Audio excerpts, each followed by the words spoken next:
शुक्लां ब्रह्म विचारसार परमां आद्यां जगद्व्यापिनीं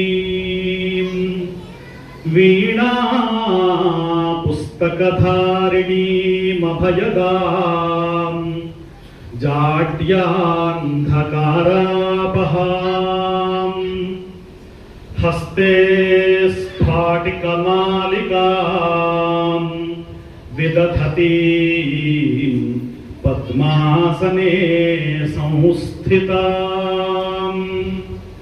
वन्दे तां परमेश्वरीं भगवतीं बुद्धिप्रदां शारदां प्रणतजनतापवर्गा कृतरणसर्गा ससिंहसंसर्गा कामाक्षि मुदितभर्गा हतरिपुवर्गा त्वमेव सा दुर्गा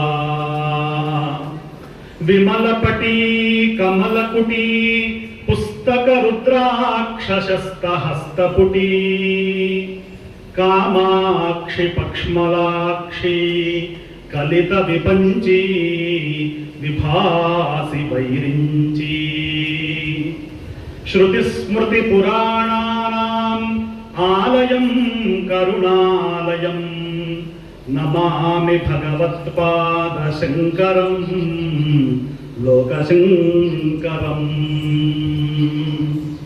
सभायै नमः। పరమ పవిత్రమైనటువంటి రామభద్ర క్షేత్రంలో ఈ వైశాఖ మాసంలో ఇక్కడ కూర్చోవడమే పెద్ద పుణ్యం. ఎందుకంటే చైత్ర మాసాన్ని మధుమాసం అంటారు, వైశాఖ మాసాన్ని మాధవ మాసం అంటారు. అంటే వేదం వచ్చిన వాళ్ళ భాషలో, అందరి భాషలో కాదు. అందరి భాషలో చెప్పాలంటే మార్చి ఏప్రిల్ వస్తే ఉగాది వస్తుంది, ఆగస్టు వస్తే శ్రావణ మాసం వస్తుంది, నవంబర్ వస్తే దీపావళి వస్తుందని మేము అమెరికాలో అట్లే చెబుతూ ఉంటాం. అలాగే వ్యవహారంలో ఉంటుంది. కానీ ఖచ్చితమైన కాల గణన ఉన్నటువంటి సంస్కృతి ఏదైనా ఉన్నది అంటే ప్రపంచంలో అది సనాతనమైనటువంటి వేద సంస్కృతి మాత్రమే. ఎవ్వరు కూడా ఎందుకు అమావాస్య వస్తుంది, ఎందుకు పూర్ణిమ వస్తుంది, ఎందుకు పక్షానికి 15 రోజులే ఉంటాయి, ఎందుకు 30 రోజులు ఉంటాయి మాసానికి